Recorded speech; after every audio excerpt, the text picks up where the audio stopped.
So I recently picked up a brand new freelance writing job, and I thought I'd help you if you are in the same position of picking up a new job, what to expect when you do that, whether it's your first freelance writing job or your 5th or your 10th or your 20th or 100th freelance writing job. All right, I'm here to help you. My name is Elna from elnaking.com, and I give freelancing advice to brand new writers like yourself. So when you land a brand new freelance writing job, one of the first things I want you to realize is that you are expected to take more time with the first content piece that they give you. It's understandable, and I want you to allow yourself to take more time with that. And why would I say this? Why is that the case? Because it's the case for any freelance writer that lands a brand new writing job, whether it's from a coach or B2B SaaS company or startup. It's because you need to learn their style guide, for example. You need to learn their structure of content. You need to learn their audience. You need to learn what type of words they like to use to reference their audience. You need to find all this information, and sometimes a client will provide you a brand and style guide. Other times they won't. This recent client of mine did not give me a style guide to work off of, which is fine by me. I can just look at their blog because they hired me to write SEO blog posts for them, that I could just take a look at their structure on their blog. I can take a look at the type of words that they use, how they structure their paragraphs and their subtopics and what their topics are and how they break up their blog, and all of these things I can get some information about so that when I write my piece, I know that I'm writing in their brand voice, in the way they want their brand to come off. Now, for example, I've been looking at other SaaS blogs out there, software as a service blogs, and some blogs are very casual. They're okay if you say pic for picture, things like that, where you use little acronyms, you're more conversational, even slang, things like that, where they're okay with that. And then there's other brands where you can be slightly conversational, or you can use the first person. And then there's other SaaS blogs where they are highly professional. They want you to come off as you're a collaborator with their brand, that you are part of their brand. And so they want the type of writing to emulate that. So there's different writing styles with each client that I have and that are out there for you. So pay attention to that. Pay attention to how other writers are writing the content on those blogs so that you can pick out pieces that you can add into your content. So when I say it takes exceptionally longer, if it takes me, let's say, 8 hours to write 3,000 words, which I'm working on that for my own content, it takes me less time. For client pieces, it takes me a little bit more time. My first piece might take me 15 hours to do. Okay. And that's most of the time with researching the client, the audience, the topic, and the user intent of that. And then gathering my sources, outlining, and then writing is the last part, the quickest part for me at least. And then editing takes a bit longer. So all of that to package the content for my client so that they enjoy the piece, they find it helpful, and that they'll hire me for another piece down the road, right? Because I want to secure reoccurring clients. And in order to do that, I need to come at them with knowing their expectations for their writing style. Now, as a brand new writer, you may not have that confidence. So don't be afraid to call them out on that. Ask, hey, do you have a style guide? Is this, give them a mock-up. Is this the type of writing that you want? And give them a sample piece with this structure, with the type of wording that I use. Do you want me to be more conversational? You can ask a little bit of questions like that just to get a feel of what they want. But most likely it's up to you, I feel, to look at their blog already to see what type of content they already have. Okay. The next thing is to ensure that you're putting your best foot forward for any new client that you land. This is a new relationship. So with any new relationship, whether it's a new relationship or it's a new job or a new friend, whatever it is, you are going to put your best foot forward in the beginning, right? You're going to be prompt. You're going to dress well. You're going to do these things in the beginning, right? To put your best foot forward. And for me, doing that with an online client is to exceed my deadlines, to be friendly, be professional, and to drop any barriers that I might have. So if they email me late at night, I will respond in the morning kind of thing. Now, that's to say I don't want you to just bow down to your clients and then have them email you at all hours of the day, have them want to do Zoom calls, doing all those things. You can tell when a client is a bad client when they are a nuisance or clients that ghost you and they don't communicate with you. So I'm not talking about that type of relationship. I'm just talking about for a brand new client that wants your writing, that hired you and is going through the negotiation process, has sent you the content brief, and that you're on the process of writing for them. All right. I want you to put your best foot forward, meaning that you are finding the best content pieces. You are really working hard at understanding their audience and how to write for them. And then turning in the work that's exceeding their deadline if they give you a deadline. And then the next thing, or more like a logistical thing, make sure that you have set up a PayPal account if possible. The client may ask you to other ways to pay you, but what I found standard is just a business PayPal account. So set that up. And then I want you to start tracking your projects and earnings. There are lots of different tools out there that you can use. You can use something like Notion to track all your client pieces. You can use something like a Google Sheet. You can use Asana, Trello. There's lots of different project management tools that you can use so that you can start tracking your income and your projects. I like to do both. I like to have a digital project management tool as well as a physical one. So I do use my Freelance Writers productivity book, which has my client pieces in there and it has my projects in there. Here's what it looks like in my blog post here. So I have a page here of just the article planner, what it looks like. So it is my productivity planner for freelance writers that I use, and it is created from one of my friends that I have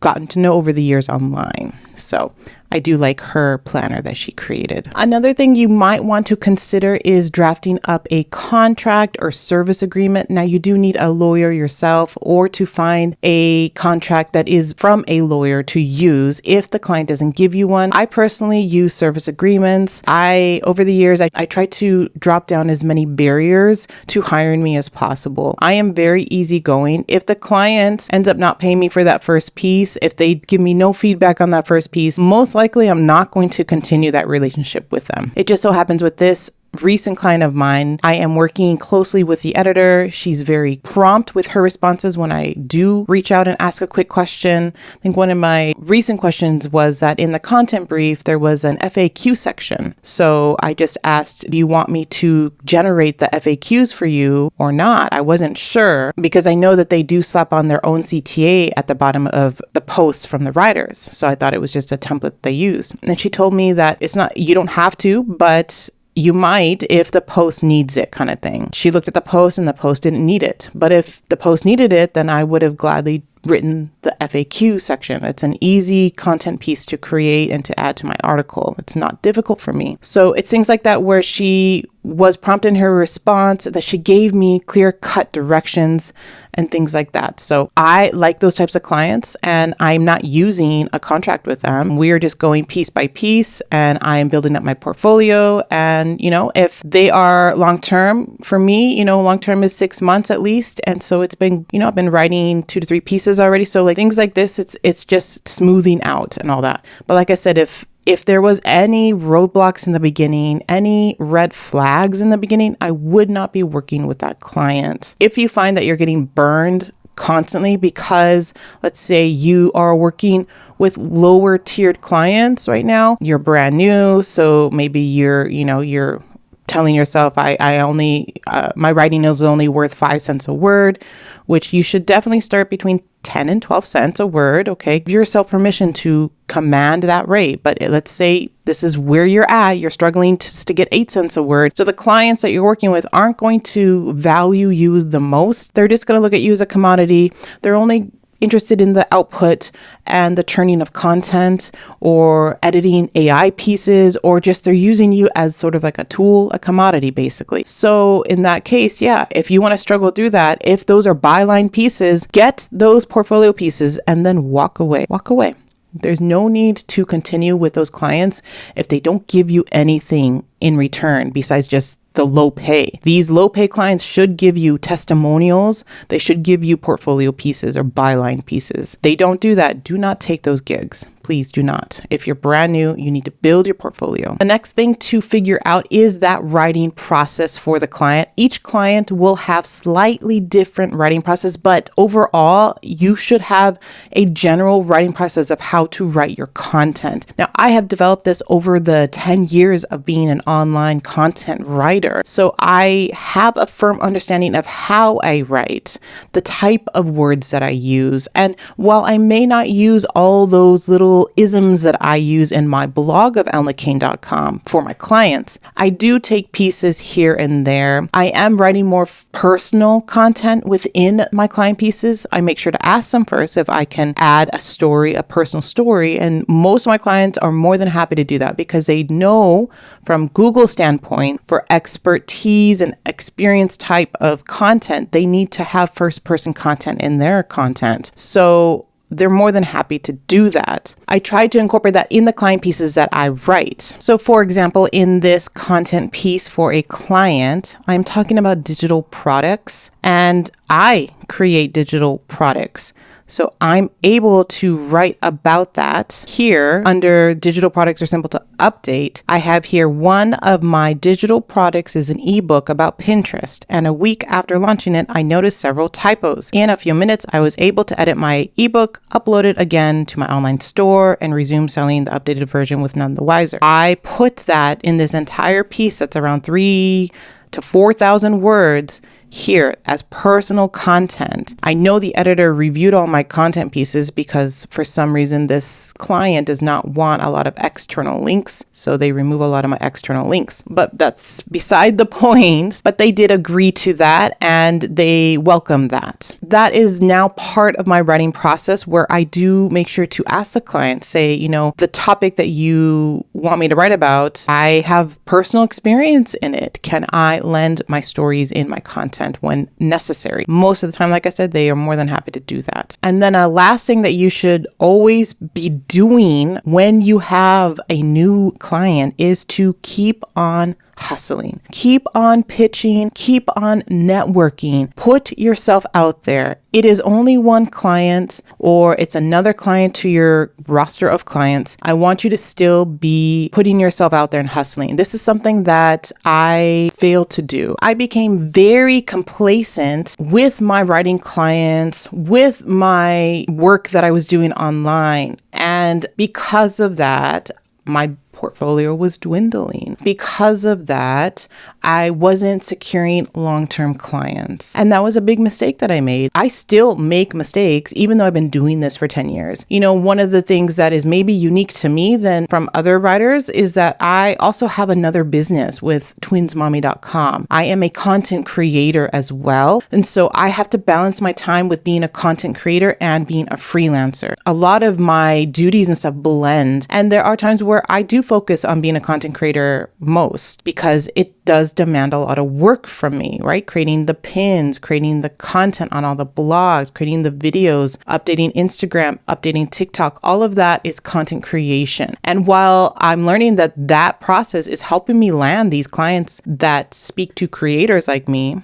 I'm now targeting those types of brands because I want to leverage my content creation process, that I'm not doing it just for naught. I'm not doing it just as is to grow my brand. If that's going to help me show experience and expertise for these businesses that speak to creators like myself, then yes, I think they're going to want to hire me. They want that expert. So I do come at it a little bit in that vein. And because of that, I have become complacent. This year is different. I'm going to focus more on freelance clients. I'm going to see how much I can handle without really neglecting my content creation process. I might neglect Instagram and TikTok, for example, but I do want to be more consistent on YouTube and more consistent on my blogs as well, right? And creating digital products too. So I do want to have all those things, but I also want to grow my freelance business. I love client work. I love it even more than blogging at times. It is such a fun thing for me to learn about new businesses, to work with editors, to work with CMOs or CEOs or whoever I'm working with, content marketers. It is a pleasure for me. I am finding that I love the networking ability, getting out there, just learning about other writers, helping new writers. All of this brings joy to me. And so I do want to sort of rekindle that because, like I said, I have been sort of working on the content creation and learning about Google updates and Pinterest updates and all of those things. And it does become stressful. That freelancing really is an easy side hustle to get into. This is not something to market my courses or anything, but I mean, just realize that I I gravitate towards freelancing, and I always have. I love, love, love working with clients because I'm at this point in my career that I can pick and choose my clients. I can pick and choose my rate and be happy with that. Be happy with what I am producing and the value that I'm getting in return, because it's more than just the money for me. The value is getting a nice portfolio piece. The value is getting like, wow, this piece is a marketing strategy for me to land better clients. It shows potential clients the value that I can bring to them. It can help other writers when I can show them my piece and see this is what I'm doing, like I did in this video. All of that, it just helps me further my joy in this and know that I am actually making a difference. I feel like I'm just making a difference, at least in my world, with my brand and all that, but I know it's helping you guys. All right. I hope this video helped you. Let me know in the comments below, have you landed a new freelance writing job? Are you working towards that? Please let me know. And if you are completely new to this freelancing and you're sort of interested in this, you're sort of at that cliff right now and you just want to take that leap, I want you to watch this particular video next because it will help you land writing jobs when you have absolutely no experience online. You can still become a freelance writer. So watch that video next. Please like this video, give it a thumbs up, like I said, and subscribe to my channel for more videos like this.